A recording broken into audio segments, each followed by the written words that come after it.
Patriots! And welcome to our second annual Tea Party rally. And thank you all so much for being here. It was 1 year ago today that we the people stood across the street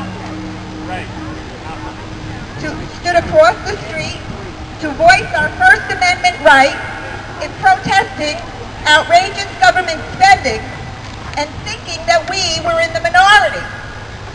Here we are again 1 year later, only today our deficit has tripled in 1 year. And despite failed efforts by some of our politicians and the mainstream media to minimize and demonize the Tea Party movement, we now know that we are in the majority and we are making a difference.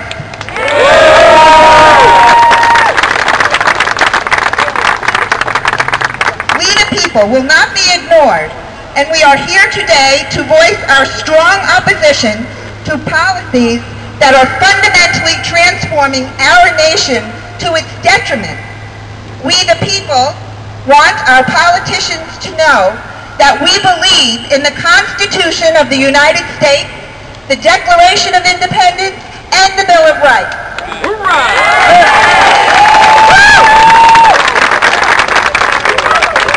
We the people want to transform our country back to the fundamentals our founding fathers gave to us, and to remind everyone that our inalienable rights come from God, not the government.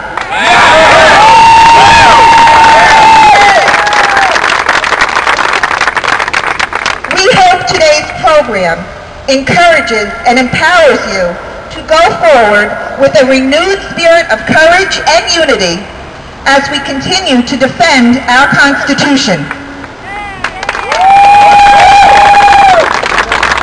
Again, thank you all really for being here, and may God bless America.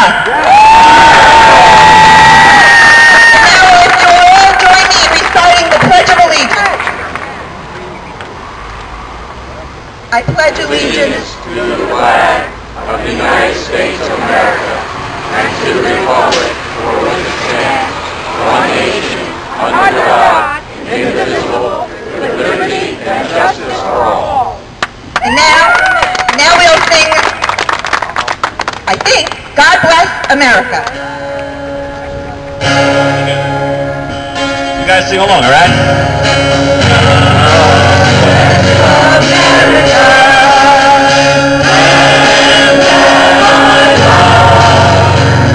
Beside her and guide her through the night with a light from above, from the mountain to the prairie to the ocean white with fun.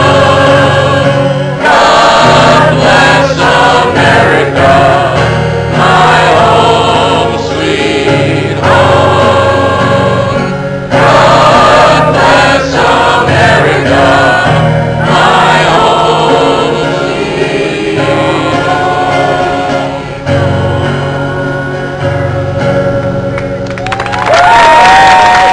Good afternoon, Patriots!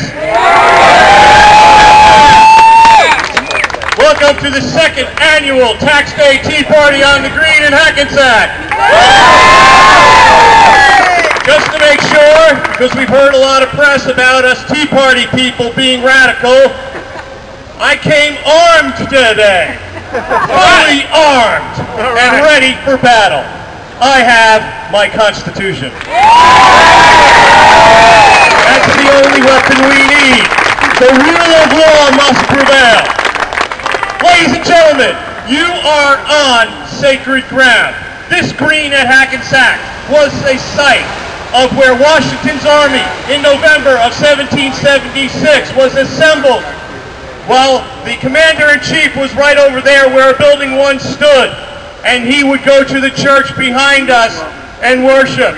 His bodyguard was here on this site when they heard the news that Fort Lee was being attacked by 5,000 British soldiers.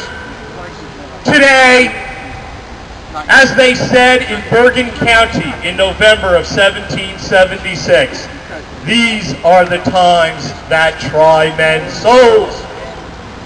Yes, our souls are being tried today because America hangs by a thread. Our great republic is not being threatened by 5,000 British troops.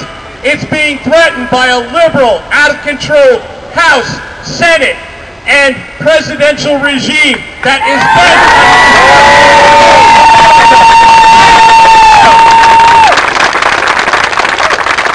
Our forefathers said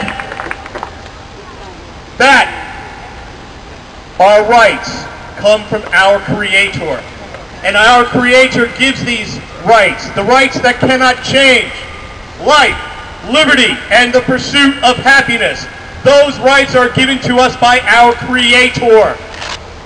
I don't know about you folks, but I follow and adhere to the Founding Fathers' beliefs in the sense that I am a creationist. I believe that we are created by God, and that our God, the God of Abraham, Isaac, and Joseph, the God of Israel, is the one true living God, and He gives us our rights, and they cannot be taken away by a Congress that's running amok.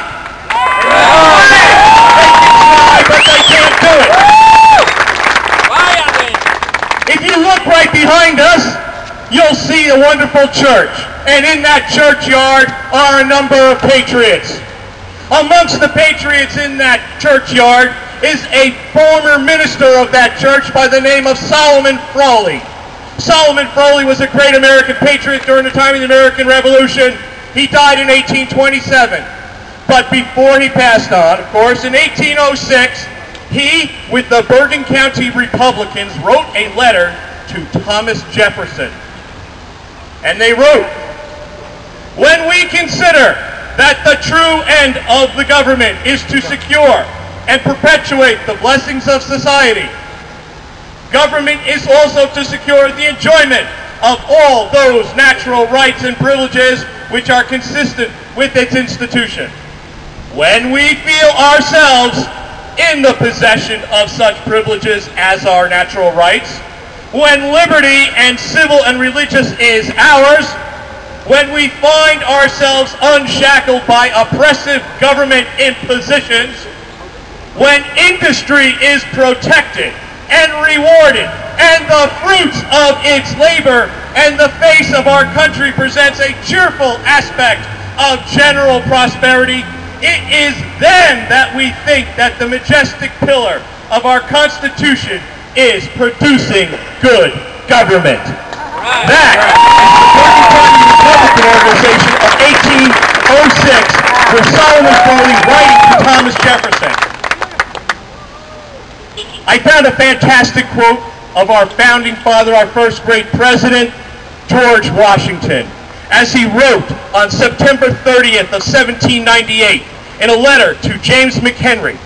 He wrote, and I will read it as you would read it today, "You could as soon scrub the spots off a leopard than to change the principles of a professing Democrat in his attempted quest to overturn the government of this country." That was George Washington.